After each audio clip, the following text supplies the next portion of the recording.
Hello everyone, welcome to Cartoon Season. I am Tyler, and of course, I'm talking about some animation, because that's all this show is.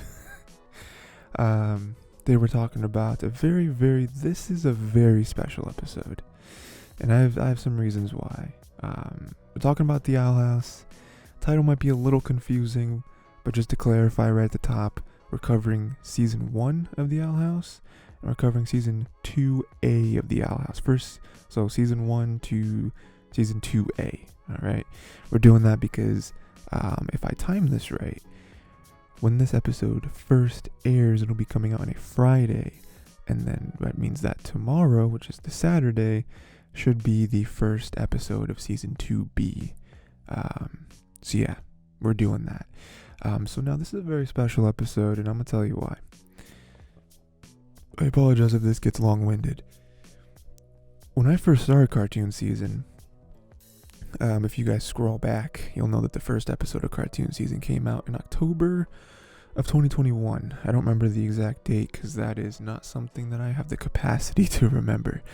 But I remember when I first started this podcast or whatever, this episode was going to be the first episode that ever came out. And you'll see, this is episode number, 40? Something like that, maybe. This episode was going to be the first one that ever came out, because I was really digging the Owl House at the time, and I was just like, man, what do I, what shows do I really like that I can make my first few episodes off of?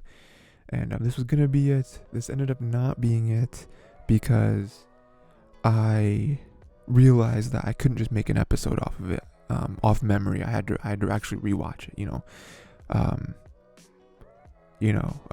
and I previously rewatched it like a few months prior, right? I think it was like the summer, and I was like, I just don't feel like I remember enough details to make like a at least halfway decent Cartoon Season episode off of this, and I don't really want to start off the podcast on a mediocre foot, And so I was like, oh, sorry, that was weird, some weird noise there. And so I was like, let me rewatch the show, and I was about to, and I decided, no, I don't want to do that because I don't know when Season 2B is going to start airing, and I don't really want to watch the show once for the podcast and another time to rewatch the show, to like 2B, and then they're so close together, and then because for me personally, if I watch stuff too close to the time that I previously watched it, then I start remembering too much of it, and then I start getting bored. So I'm like, I already know what happens. I just spend more time away from the show or the movie or whatever it is before I can rewatch it again so I can actually enjoy it. Because then it just feels like work, Anyway, that's the long-winded story as to why now this episode is coming out. I rewatched it recently to get ready for, Owl House coming back tomorrow. Should be tomorrow. Or if you're watching this after the fact and it's already out. I want to talk about the Owl House. A few big things here. I want to talk about Lumity, which is, if you didn't know, that is Luz and Amity. How much I love that. And then I want to talk about Edith's Curse, touch on that a little bit. Then obviously we're going to touch on a tiny bit of some possible predictions or just a general discussion on what Season 2B could be. But yeah. Before I get into all of that, make sure to go to the Tiger T YouTube channel or other podcast services for more episodes of this, if that's your thing. So let's finally actually start the episode with Lumity. Alright, Luz and Amity, this is amazing. I love it. I love any sort of romance in media. If you have followed my anime episodes, you'll know that very well. Love rom-com, drama type shows, so the fact that we got something like this in the show, just perfection, Let's run through that a little bit. I want to run through their journey a little bit and some of my favorite moments of theirs and kind of how that builds this relationship and kind of how it's leading into the next season, kind of. So they start knowing each other. They both cheat in a witch duel, then come to an understanding regarding both of their hard work to become witches. Obviously, so we have the witch duel, because of Amity, being this kind of kind of uh, raising her nose to the rest of witches because she's better than everyone else. And Luz being upset, because Amity kind of took a couple shots at her honor, basically of like a couple shots at Ida, at King, and now it's, alright, we can't have that. So we have a witch duel, and they both cheat, and, then they eventually come to an understanding where it's like, they both have worked hard, Amity in the more traditional sense, where she is expected to be perfect, and so she's been, kind of as some overbearing mother. Maybe not the dad so much, but definitely the mom, but then the other way too, where it's like Lucy's like, hey, I'm not even like a witch. I'm a human, so it's like I have to work 100 times harder than anyone else here because of that. Like don't look at me like I don't know hard work. Which I get it. Amity felt like Luz, she felt what Luz was doing at the time, at the very least, that what Luz was doing was kind of discrediting her work. Where it's like, you don't know how hard I've worked to get to the level I'm at, and then for you to come in and like you're human and you're gonna try to be a witch, like how could you, like, I think in Amity's mind she was like, you think it's that easy, to just do that, again, it's almost like what Luz was doing was going to discredit everything that Amity has done in her life, which isn't true, but I think it's a fair line of thought if you just put yourself in Amity's shoes for a second. I'm not mad at her thinking that way because, even in the end, like she did show some sort of compassion and at least, like I said, a little bit of understanding when she was able to break the promise or whatever it was, where she didn't have to. She could have just been like, nope, you can't do magic anymore. That was the deal. But that's not her, Then we got Amity calling Luz a bully for finding her diary in her secret library room. Then they make up through the power of Azura. This is definitely a big moment because Luz wants to be friends with Amity. You know what I mean? Like that's just who Luz is. You know what I mean? Like that's just who she is. She just wants to be nice to people. She wants more friends. She's gone her whole life without friends. So, I'm sure she can't stand the fact that someone out there might hate her. But that's also fair. Again, it's at this point where, obviously Luz is the main character, so the show is geared to make it so we feel for her and we know her story and why, she does things. But I totally understand Amity thinking the way she does, where it's like, every time I've met you, bad stuff has happened to me, and now more recently, you have broken into my secret room in the library, one of the only places where I feel safe, and you stole my diary, and like, that's not cool. Again, we're meant to be on the side of Luz because she's the main character, but I get it. I get how it looks. I think that, once Luz explains herself, everything makes sense, but like, I would be upset too. Be very upset. I wouldn't want anything to do with this girl, but then, like I said, they make up to the power of Azura. We see that, Amity super into Azura, doesn't have the 5th book, they trade, everything is starting to mend, together, which is nice. Then we got Luz taking Amity's training wand, but they save everyone in the end. Again, every meeting seems to have some consequences. Nothing can ever just be nice and simple. Again, we have another moment where it's like, you stole my wand. Like, that's my wand. Like, I think if you asked me for it, maybe I would have let you, borrow it or something, but you stole it. And then you used up all the juice in it, so now when there's an actual threat and I could help with the wand, I can't, and now my siblings are gonna die. Like, again, we're meant to be on the side of Luz, but I totally get everything Amity's feeling at that moment. I totally get it. Then we got Luz offering to replace Amity in the Grom, as the Grom Queen. This was a nice moment. This was one of my favorite episodes of the show. If you're watching on YouTube right now, you can see I have an image up of, a pretty well-used screenshot of this episode with Luz and Amity, where they just start to dance, and they're about to start a dance fight. This thing, I don't remember what it's called. I know they have a name for it, but it's that like thing that takes your worst fears and becomes them, and hurts you. Yeah, I love this episode, and yeah, she offers to be Grom Queen, because at first she doesn't really know what it is, so she does it kind of ignorantly, but then even she holds through. She stands tough, and she's able to stop it, obviously with the help of Amity and Ida and all them, but this was a nice gesture. And again, we've seen some of them before this as well. I can't touch on every moment between these two, but this was really a huge leap forward in their relationship. Obviously more so being friends, but then creeping up on the more than friends.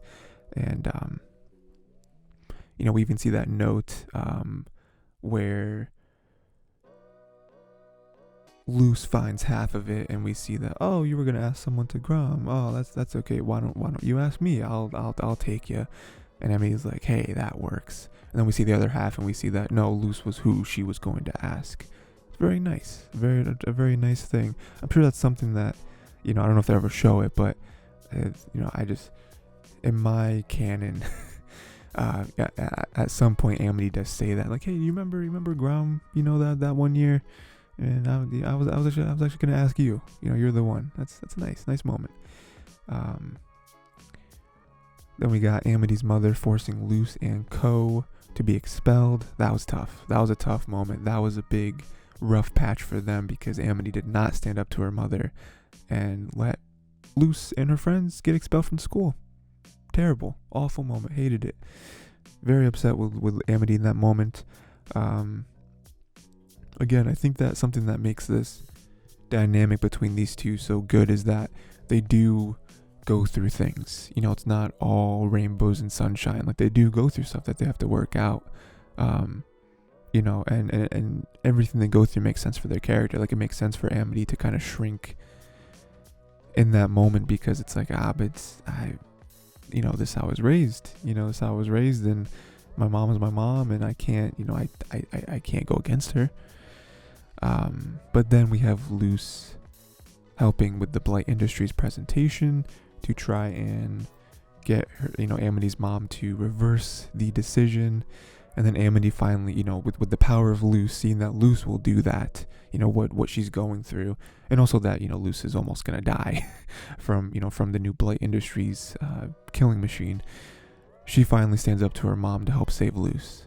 She finally does, and she's like, no, this is my life, and Luz is special to me. Also Willow and Gus, not as special as Luz, but I care about them as well.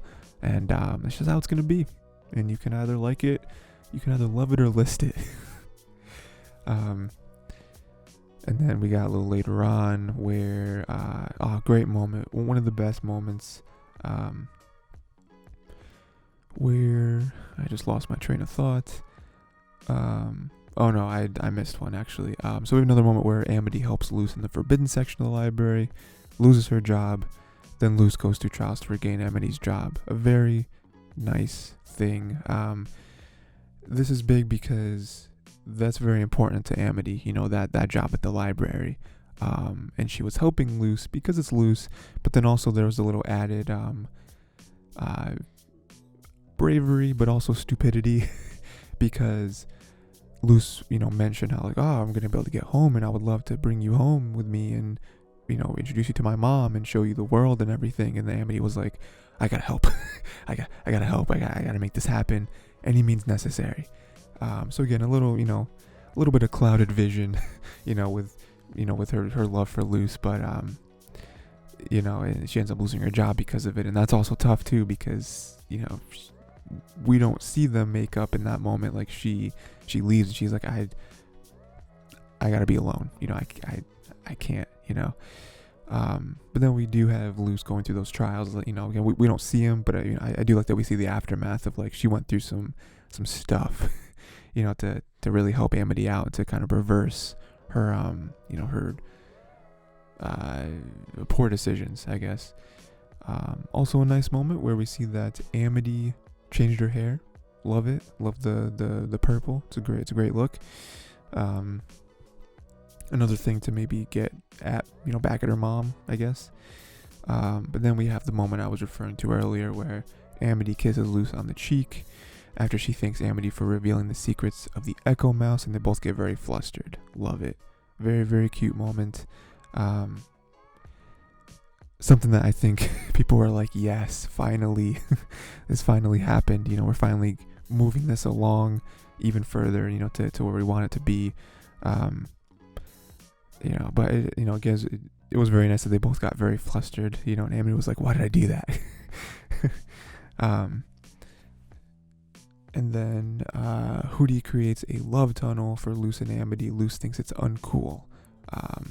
Again, in her mind, the ends did not justify the means. She was like, this is not how I want to ask her, because, she thinks that Amity is so cool and she's going to think this is uncool. And the whole time, Amity seems to enjoy it. She's like, oh, this is nice. And she's like, the gesture is nice, and she thinks she knows where this is going, and she likes the idea of the destination, whereas Luz is way too focused on the journey. Where obviously, in some things, journey is more important than destination, all that stuff. It's a saying, but Luz doesn't like it, and Amity takes it the wrong way, and it's like, oh, Luz doesn't think that this, like this whole grand idea of us being together is good, and that's disheartening to her. But in the end, Luz and Amity ask each other out, which is again very, very cute, where Luz is trying her hardest, she can't get the words out, and then Amity asks her out, and then Luz is like, I was just about to ask, and then Amity's like, sorry, go ahead. Very nice, very nice. And then we move on further, where now we're in post-proposal, post-confession world, and Amity is confused by Luz's emoji messages, even with like Hunter and stuff kind of putting bad thoughts in her brain. And then we realize that, none of it matters, because she's then reassured when Luz embraces her after she returns from the trip from Eclipse Lake. And it's like, oh, I had nothing to worry about. Why did I think this was bad? And then we find out that you turn the thing on her side, and the emojis make letters. And then Luz is even way more happy that Amity is alive, rather than, did you guys accomplish the mission? And she's way more like, oh, you're back, you're alive, you're here, you're safe. All that stuff. So again, couldn't touch on every single thing. There's other stuff too, like the whole like grudge B match. I didn't mention that. There's a lot of other stuff we could talk about, but I think this relationship is very nice and wholesome, and I like the growing pains, especially in the beginning. And I'm very excited to see where it goes. Because I think this is one of the more popular aspects of this film, or not this film, this show. And I'm interested to see where it goes, where how it grows, and because I think these two are very good for each other. And obviously neither of them are done. Amity still has stuff to work out. Luz still has stuff Luz's stuff to work out is the main, stuff in this show. But I'm very interested, and I do have some theories on what might happen. Stuff people in the community have talked about a million times, but we'll get to that in the final segment when we do some predictions. So we're just gonna put a pin in that for a second, because we're gonna now talk about Ida's curse, the other big topic of this episode.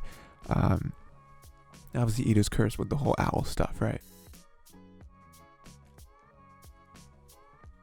So she turns into an owl beast, drinks the elixir to subdue it, right? That is the main crux of this curse. So let's talk about it a little bit. We have Lilith, who is obviously the sister, wants Ida to join the Emperor's Coven because they can cure her curse. There's no confirmation of that, but I do like, this does start the spark of Lilith really does care about Ida, and Ida does really care about Lilith. They're just on opposite sides, unfortunately. It's a real Romeo and Juliet type situation. They don't like they're not trying to get together romantically, but you know what I mean? Like they're on two different sides, you know? And they really do just want what's best for each other. I mean, even after, well, we'll talk about that in a second.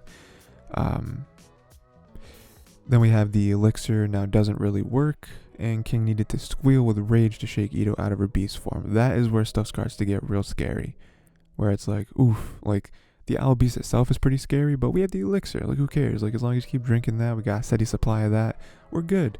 You know, it's not a fun time, but it works, you know.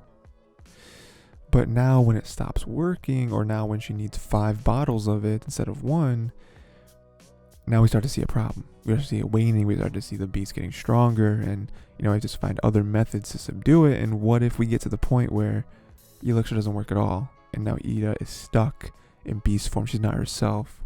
She now turns literally into an animal. What happens then? You know.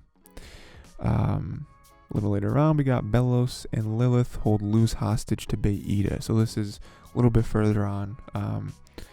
Where they are determined, they finally have their like big hunt for Ida, where they go all out and they're like, no, we're getting her this time. Like, it's just that's just how it is.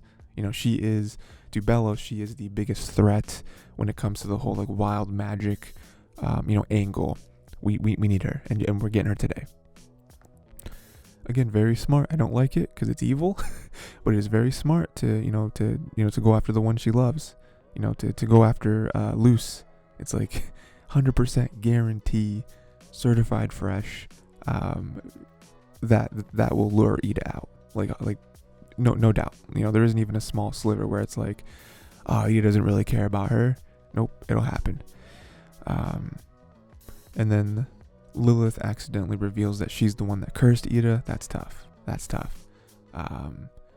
Ida's pretty upset at that. But even then, this was what I going to mention a couple moments ago, because I don't really think I mentioned it at all later in my notes, but that does happen, and that's tough, and that's a huge moment for the audience as well, where it's like, oh, it was the sister, she did that. That's awful. That's awful. We learn why she did it and everything. Not important. Grand scheme of things, not important. But I do love their sisterly bond, which again I don't think I really mentioned too much. Maybe I do. I don't know. But like, where Ida doesn't hold that against her. You know, Ida could easily have a grudge and just hate Lilith for the rest of her life, but she doesn't. You know, she doesn't. She's like, hey, we're past it. You know, it happened and it happened and it happened, and there's nothing we can do but move on and be better for each other. I mean, it definitely helps that Lilith shows remorse. Like, it'd be different if Lilith tried to make excuse and it was like, oh, well, I did it for this, and, you know, you were always like this and that, you know, whatever. Like, that would change things, but Lilith truly is like, I regret it. Like, I've my life's biggest mistake, you know. And then let's see what else we got here. Ida uses her magic to save Luz, which causes her to turn into her owl beast form. Again, that just shows how much she's willing to sacrifice, how much she loves Luz.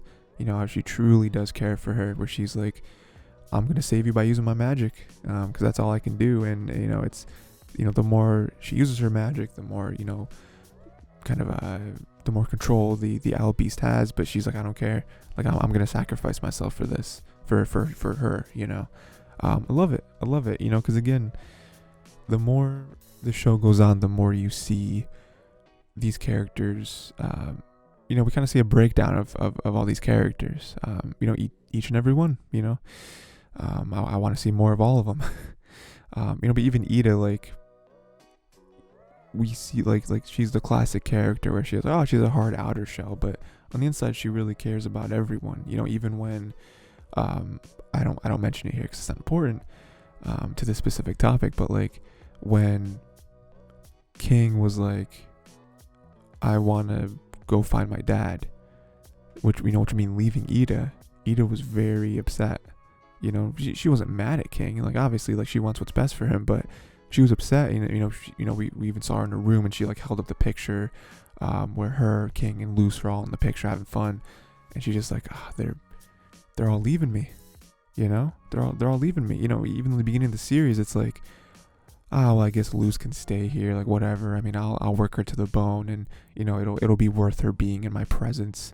And even King, it's like, oh, you don't pay rent. You better do what I say. But truthfully, like, she's sad. Like, she's like, oh, Luz is gonna go back home, and King is gonna go to his dad. Won't have anyone, And then Hootie's in the background, like, hey, you have me, you know, I don't appreciate all the garbage that Hootie gets. Hootie just out here doing his best, You can't really blame him for that. But anyway, what do we have? And then Luz actually fights Bellows, sorta, kinda. I don't believe that Bellows was going all out in that moment. You have to imagine that Bellows is like the most powerful witch in existence, right? But she's able to destroy the briefcase door and then goes to save Ida. Again, another thing that shows the opposite, where it's like the effect the curse has on her affects people around her who care about her. Luz's, that fact was able to give Luz the strength to go against Bellows directly, destroy the briefcase, which not only makes Bellows rage, but it's also like, that was my way back home.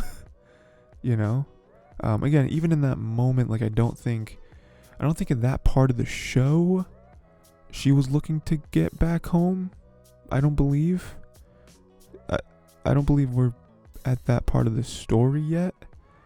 I believe it's season 2 when Luz was trying to get back home, right? I mean, I think the fact that the door is gone, I think that kind of triggers something where it's like, oof, now I don't know if we have a way back home, But what else we got? And then we have more of the sisterly stuff where Lilith uses her magic to share Ida's curse, which is a huge step for her. Again, that right there is the equivalent to her apology, where it's like, I'm going to share this curse with you 50-50, because I need you and I love you, and this is the only way for you to not be fully beast. That's why we see here she got the half and half eyes. So does Lilith now. It's very cool. It's a very nice touch to their character designs. Storytelling visually.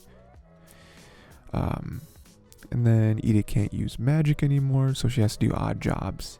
Another very tough thing. Now we're post curse, but we're seeing the ramifications of the curse being post curse. Where it's like, now she's way more busy. Everyone in the Owl House is way more busy, because it's like, now they have to do these small menial jobs, and it's tougher to do them because they don't have magic. Lilith, Ida don't have magic. Luz can do like 3 spells. King pretty worthless at this point, so it's tough. And then she can't even play her mandolin because the curse causes everything to die. That's also tough. Another thing that she hasn't really done recently, but when she discovers it and she kind of picks it up and plays a few strings, she's like, this can't even do this. This is also ruined because of the curse. But then finally, kind of where we're at right now, like, currently in the show, the last thing she does is she does confront her owl beast form, and now she has a harpy form, which is very cool. Again, this is something that I actually just did, and actually earlier this week, I'm going to put out the Turning Red episode of this podcast, and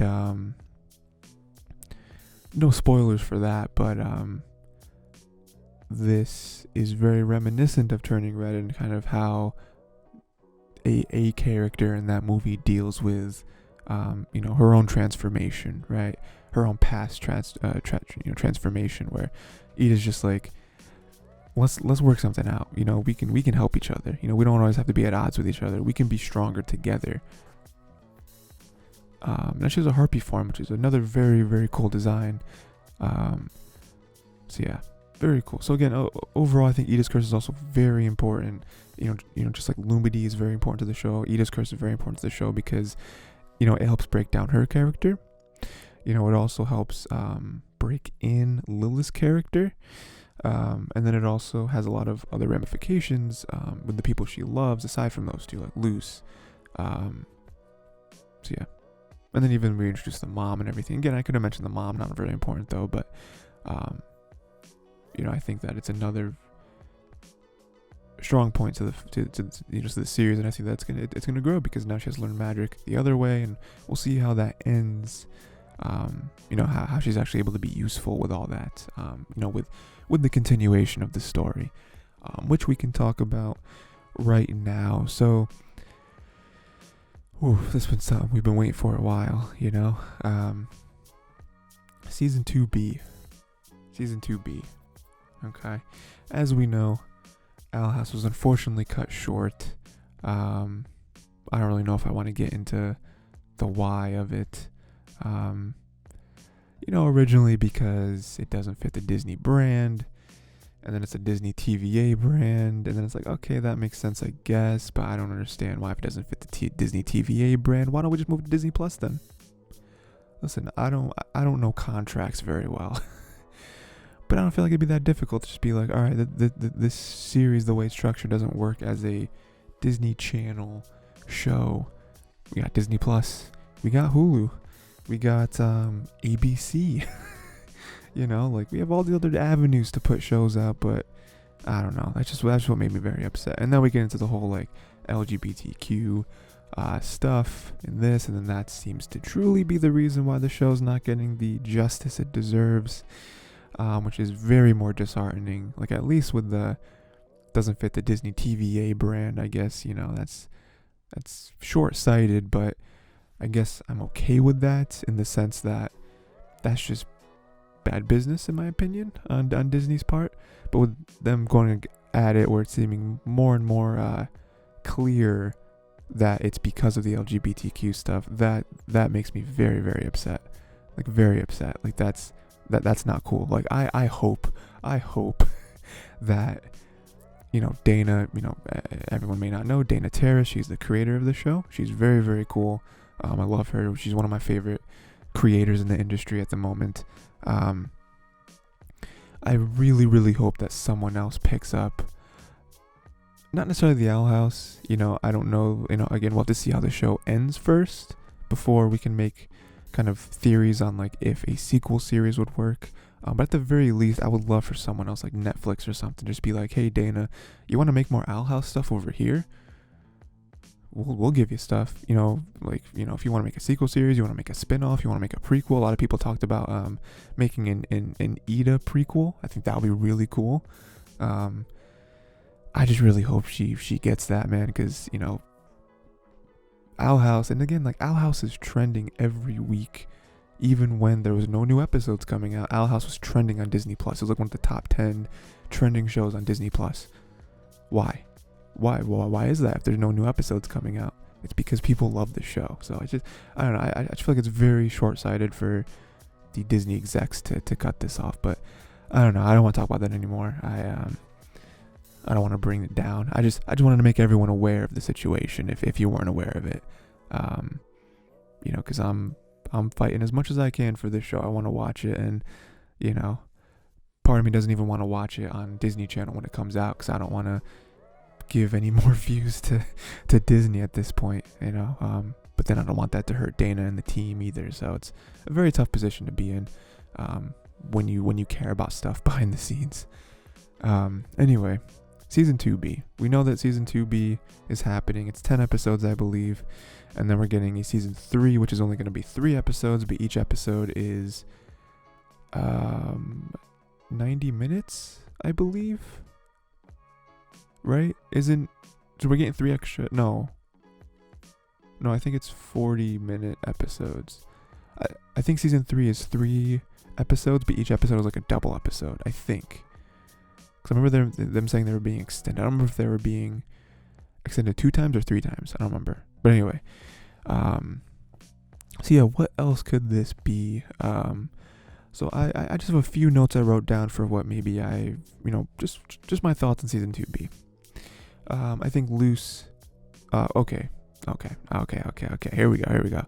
Luz sorta promised her mom that she'll never leave again. That was a tough moment. That was one of the toughest moments to watch in the whole show, where Luz, her mom freaking out, rightfully so, and her mom making her promise, like, hey, when you come back, promise you'll never leave me again.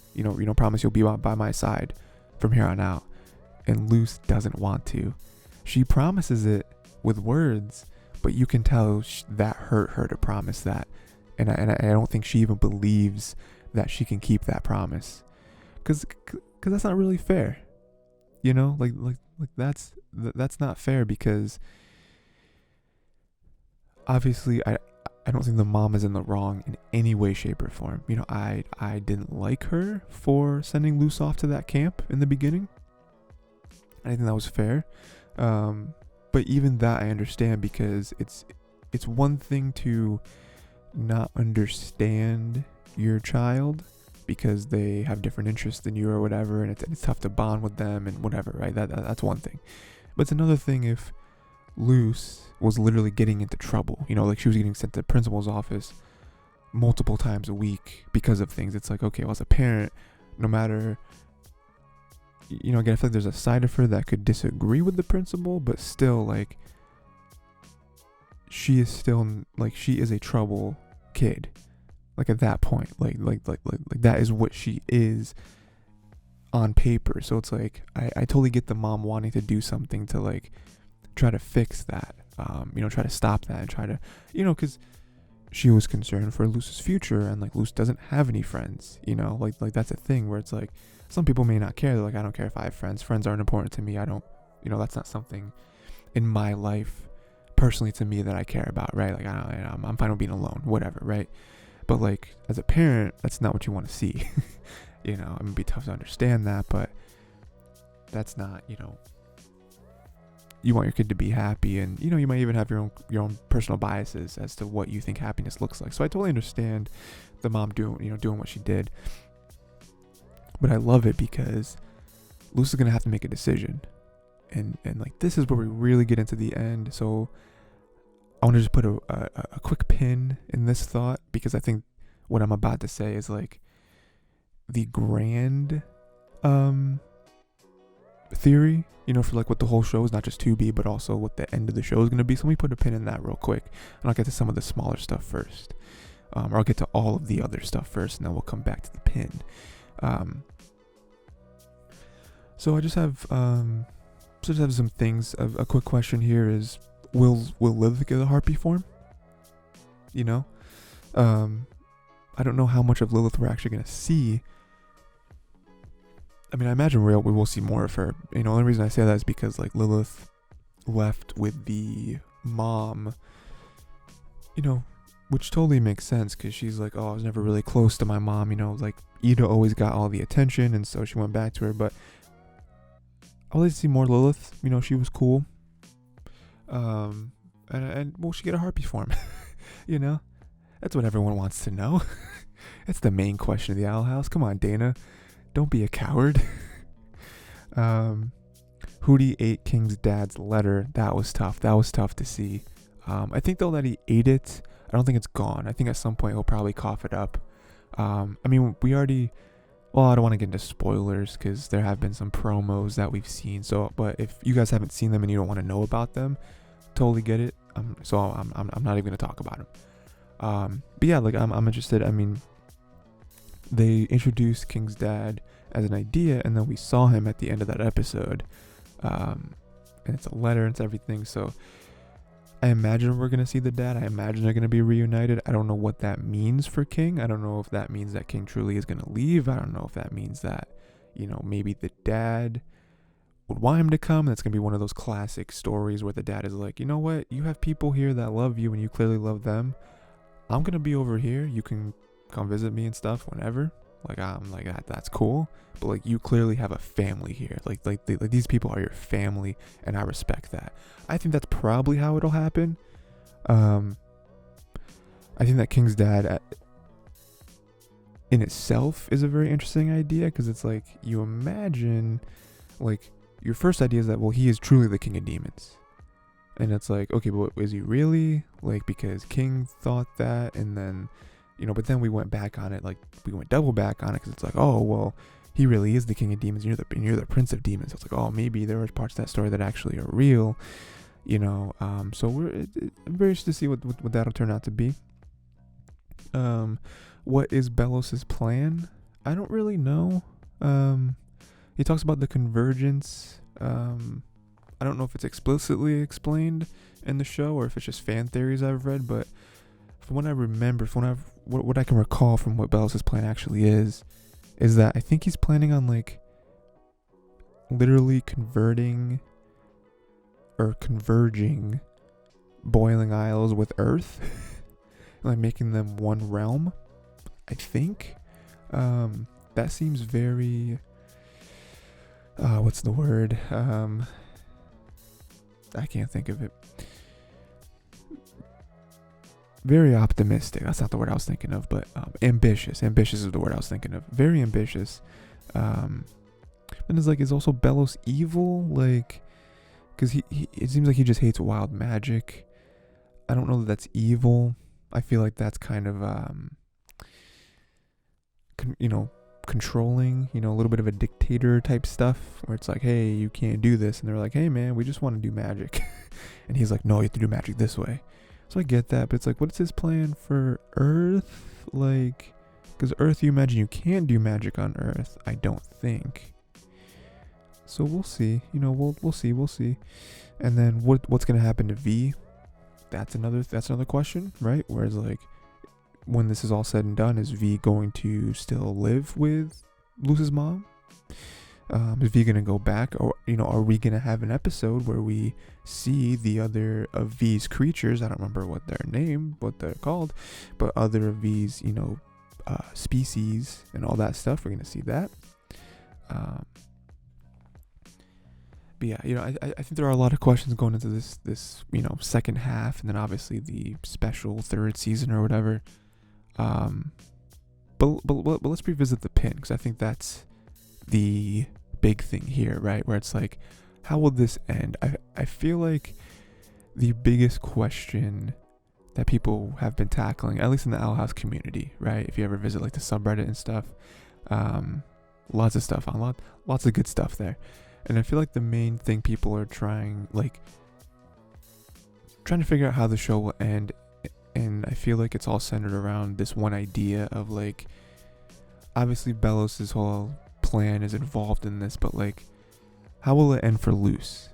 Because this story starts with Luz going to the demon realm and not wanting to go back to the human realm, and then when she wants to, she's not able to. So I feel like that is the main like ending to the show, where it's like, what happens with Luz and between the realms. And I think there's lots of different there's only so many different outcomes, right? I think that her going back to the human realm and staying there is one. I think her staying in the demon realm, whether willingly or unwillingly, is another. And I think her being able to move freely between the two realms is a third. I don't really think there's any other option other than those three. Which just makes sense, because there's two options, and then the only other option would be both. There's not a neither, unless there's a third realm that she gets dumped into. And then the sequel series gets announced. But I just want to discuss that for a second. People out there as well, I would love to hear your thoughts on this, of which of those three options do you think is the most likely? Which one do you want? Which one? Because maybe the one you want isn't the one you think will happen. I want to hear about that as well, because I want to talk about it too, where I think her moving freely between both realms, I think, is a very easy ending. And I'm not saying it won't be satisfying. I think it will be satisfying. It'll be great. I think that's what I want. I don't know if it'll happen, but that's definitely what I want. Where it's like, I would want her to move freely, to be able to have literally the best of both worlds, to be able to go to their mom and talk with her mom whenever she wants, possibly even get some human friends maybe, and then be able to obviously see the people who, aside from her mom, is her actual family, right? With Ida, King, Amity, Gus, Willow, all those guys, you know what I mean? But now we can approach the scarier topics, and which is her either being stuck in one realm or the other. Now, I think if she gets stuck in the demon realm, I think I'm okay with that, but I think there's caveats, right? Where it's like, hey, we, Ida, King, all the people I just mentioned, we get to talk to them and we get to be with them and I love them and everything, right? But what happens with the mom? Like, that's tough. That's tough for it to end that way and the mom never be able to see her daughter again. Like, that's really sad, And then we have the variable of, oh, well, what if the mom lives in the Boiling Isles? Brings V, big happy family. Again, I don't know how plausible that is. I don't know if that's what makes sense. Because then we move on to the other side of the coin, which is her staying in the human realm, which, just looking at it as a very vanilla option. So you're telling me she never sees Lumity, never sees Amity, Ida, Gus, Willow, King, you never sees them again? There's no way. There's no way that's what happens. Whether she willingly or unwillingly gets stuck in the human realm. There's no way.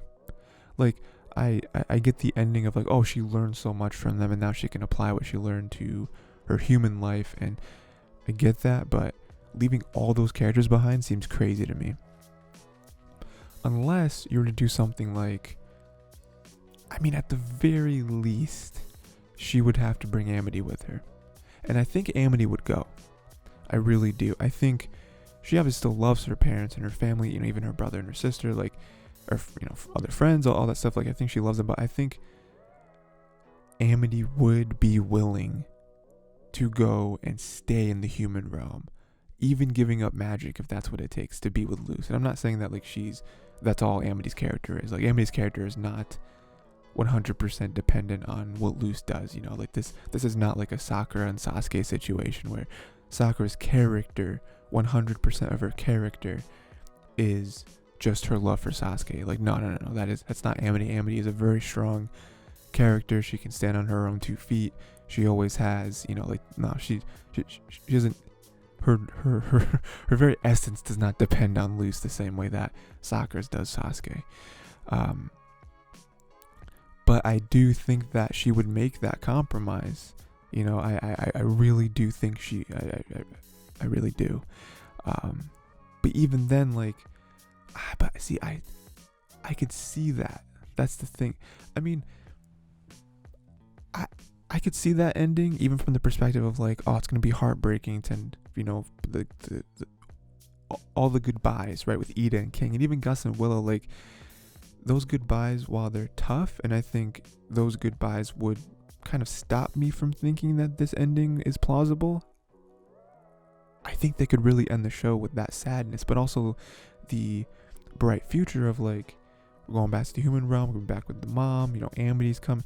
I don't know. The more I say it, the more I'm like, I don't actually know. I don't know. I think that the end having to be one or the other is tough on both sides. And I think if they do it, I think they'll do it great. That's the thing, is whatever the ending is to the show, I completely trust Dana and the team to make it incredible. You know what I mean? But either side of the coin seems rough, like a very rough sell. Whereas having your cake and eating it too, while I think it's too easy, I think it's the only ending that makes sense. I don't know. I just can't imagine going through all this trouble, like, especially growing to love all these characters and then leaving them behind, And then we have the other one too, where it's like, oh, she stays in Boiling Island, she doesn't leave them behind. It's like, but she leaves her mom behind? Like, she did that originally out of kind of like spite, she decided to stay kind of out of spite a little bit, and now she does want to go. Like, that's her mom. She still loves her mom. Like, she didn't agree with the one decision she made, but you're telling me she never sees her mom again? That's crazy, so I don't know. Let me know what you think. Let me know what your theories are, because I'm very interested in what people think the ending actually will be, and that's obviously aside from all the other adventure and the stuff that all these characters are gonna have to go through up until then. You know what I mean? Like, even Belos' big thing, I'm sure they'll have to like defeat Belos in one way or another. So, but I'm just gonna see what you guys think of like what the end will actually be. Like when the last minutes roll on this series, where will all the characters be in that moment, you know? But yeah, that's it. That is everything. Very long episode. One of my longer episodes, actually. But it's because I just love the show so much. Like, it's so good, and I'm very ready for it. But yeah, that's it. Again, let me know, obviously, what your favorite parts of the show are, and then what your predictions are for 2B, as well as 3. Very important. Again, like I said, this episode is going up Friday. Saturday we're gonna be able to start the new show, so I'll be glued to the screen. But yeah, I think that's it. If you want to listen to more episodes, you can go to Tiger T YouTube, or what's the other option? Podcast services, more episodes, and please let me know what other shows and movies, cartoons and anime, all that stuff you want to see me cover on here, because I'm ready. I'm ready to do this. Very ready for Owl House. Please, let's talk about Owl House. You know what I mean? I just keep talking about Owl House. It'll be up. Please go on my like Twitter and stuff. Like there's Twitter for Tiger T and a Twitter for me. Links for everything are always in the description. Links for everything are always in the description. And we can talk about Owl House as it comes out too, because I'm gonna have thoughts on every episode. So but yeah. Until next time, that is it. Have fun.